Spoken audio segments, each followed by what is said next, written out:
మెదక్ జిల్లా పెద్దశంకరంపేట మండలం వీరోజిపల్లి గ్రామంలో ఉచిత వైద్య శిబిరాన్ని ప్రారంభించారు. మన్నె కృష్ణ విద్యార్థులకు పుస్తకాల పంపిణీ మరియు ఉచిత వైద్య శిబిరాన్ని ప్రారంభించడం జరిగింది. ప్రజల్లో ఇప్పటిదాకా వీరోజిపల్లి గ్రామంలో ప్రజలు పెద్దశంకరంపేట గ్రామంలో ప్రభుత్వ ఆసుపత్రికి వెళ్లడంతో వారికి అక్కడ ఎటువంటి సదుపాయాలు అందించకపోవడంతో వారు దిగ్భ్రాంతికి గురై అవ్వడం జరిగింది. ఈ విషయం మన్నె కృష్ణ దృష్టికి తీసుకువెళ్లగా వెంటనే అతని సహచరులతో మాట్లాడి తన సొంత డబ్బులతో వైద్య శిబిరాన్ని ఏర్పాటు చేయడం జరిగింది. CEO doctor Sivaprasad, Bristol hospital doctor Sivaprasad గత 3 రోజులుగా వైద్యం అందించడం జరుగుతుందని తెలపడం జరిగింది. గత 3 రోజుల నుంచి ప్రజలు రావడం జరుగుతోందని, ఇలాంటివి మరెన్నో వీరోజిపల్లి గ్రామానికి మరిన్ని సేవలు అందించాలని మన్నె కృష్ణకు ప్రజలు కోరుతున్నారు. ఈ కార్యక్రమంలో మన్నె కృష్ణ, రవీందర్, కిషన్, శివకుమార్, ఎల్లయ్య, సాయాగౌడ్, విజయ్, వీరాచారి తదితరులు పాల్గొన్నారు.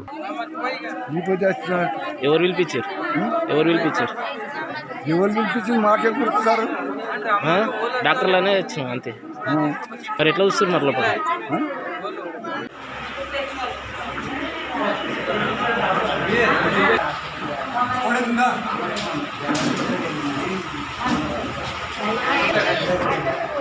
సార్ మీరు ఎక్కడికి నుంచి వచ్చారు? మనకు ఉచిత వైద్య సేవలు అందించడానికి మేము కృష్ణ గారి ఆధ్వర్యంలో ప్రజలందరికీ సేవల కోసం ఆయన రిక్వెస్ట్ మీద వెజిటల్ హాస్పిటల్, నేను CEOని సేవలు అందించడానికి మేము హైదరాబాద్ నుంచి వచ్చాము. మీకు ఎప్పటి నుంచి పరిచయం మన్నె కృష్ణ?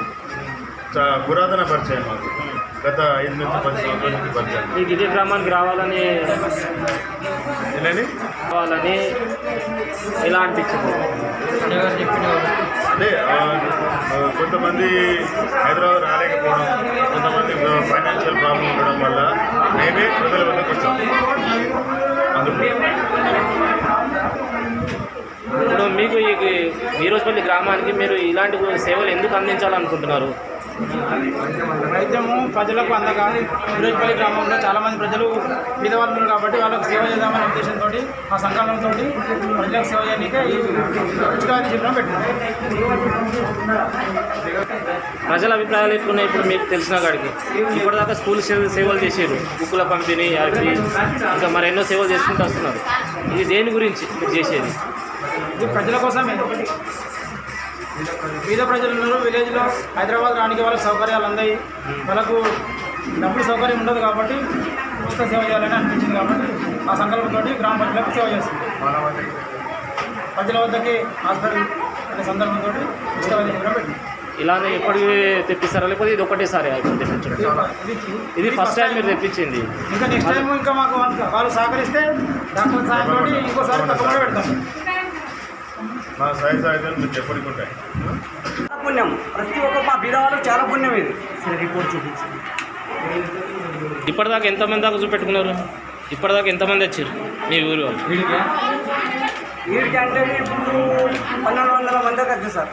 1200 మంది దాకా వచ్చారు. 200 మంది దాకా వచ్చారు. ఇది ఎప్పటి నుంచి వైద్య శిబిరం స్టార్ట్ అయింది? సార్ ఎప్పటి నుంచి వైద్య శిబిరం స్టార్ట్ అయింది? ఆదివారం నుంచి స్టార్ట్ అయితే ఇప్పుడు శుక్రవారం నుంచి చూపించుకుంటాయి. ఆదివారం నుంచి స్టార్ట్ అయింది. ఆదివారం రోజు వైద్య పరీక్షలు చేసారు. తర్వాత మళ్ళీ ఈరోజు రిపోర్ట్స్ ఎక్స్రేగా వచ్చాయి. మళ్ళీ రిపోర్ట్స్ దాన్ని బట్టి మందులు ఇవ్వడం జరుగుతుంది. మళ్ళీ ఏదన్నా ఇక్కడ వచ్చి చేస్తారు కానీ మళ్ళీ అక్కడికి రావాల్సి ఇప్పుడు టెస్టుల్లో ఏమైనా వెళ్ళింది అనుకో, వాళ్ళ సాయంతో మనం మీకు హైదరాబాద్ కానీ ఏదైనా పంపించే ఏదైనా ఉందా? అవును సార్, పంపిస్తుంది. వాళ్ళకి వచ్చిన డాక్టర్లు ఇప్పుడు తగ్గలేదు అనుకో, మరి అక్కడ రండి, ఇది హాస్పిటల్ మీకు ఆర్డర్ రాసిస్తాము, ప్రతి ఒక్కటి ఏది ఉన్నా చేస్తాము, మీకు ఆధార్ కార్డు తీసుకోండి చేస్తామని అంటారు సార్. మరిన్ని అప్డేట్స్ కోసం మా ఛానల్ని సబ్స్క్రైబ్ చేయండి.